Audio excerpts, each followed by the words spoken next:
Okay, attack in the back. Juji roll. We're going to do this. We're going to bow. Lara misses the throw. She's tight on her stomach. Head that way. Okay? A lot of the times when she's protecting her neck here, right, she's going to grab this hand. So you're going to do this situation with the hand this way. Right? She's going to grab my hand, right? Hand. Yes, thank you. Hand. And then it's going to be very difficult to fish in for an armbar. I have a little bit of pressure. So what I'm going to be able to get is down into this gap here. I could go across the body, sit up for a second, to the cross collar grip, down low. Okay, anything up here is going to be inaccessible because she's going to be very tight. Look at me for a second. Like in this position.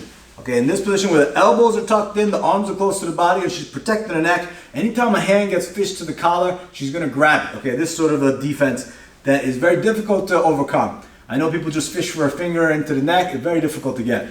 I can, however, access the bottom part of the gi here. Okay, so sit up for a second. I grab the opposite collar here, and I'm going to pull it tight across the stomach. And then I'm going to jump to the other side. I'm going to block this leg, and then I'm going to pull her into my lap here.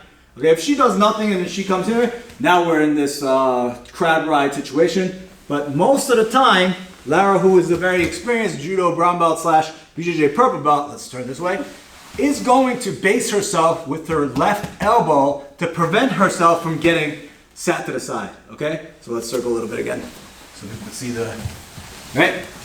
I sit her, right? She puts a wide elbow base to the side to prevent herself from getting, don't let me pull you into the hip.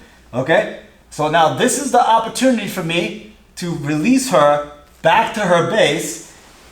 And this is the timing for me to fish my fingers into the opposite collar. Okay? She needs to base out, so she opens her arm. That's when I go cross collar. Okay, now you go back to your base. Back to the base, back to the base. This is my timing. I fish this leg over the top. And then I could use this opportunity to throw my head underneath. And now I'm in this,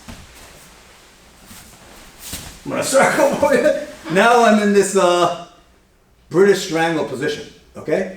And then I could bring my legs over. I could cross the ankles, choke. All right?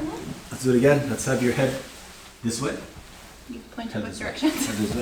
Head, feet, yeah. All right, wide base of the knees. Okay, if her knees are really close together, I'm going to do something. I'm just going to push her over, right?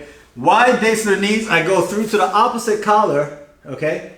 Opposite collar, and then I sit to this position. Look, she bows her elbow out to create a wider base, and I let her fight herself back to her base, and that's my timing to throw this hand across, okay? As she's sitting back up to her base here, go back to your base, I use the momentum and I throw this leg over, all right? Notice this pocket here. I throw this leg through, and I'm going to drop my head and try to put the head into this gap as I gather this leg here. Okay, so I go down and through, go underneath, and then I kick her over here. All right, I go over, leg goes over the shoulder, right? Notice the wrist is not bending into the neck. It's a tight blade against the neck, and then I kick down and to bring the elbow up. Okay, so opposing forces on that neck. It's going to apply the strangulation in a very nice tight manner, right? Thank you.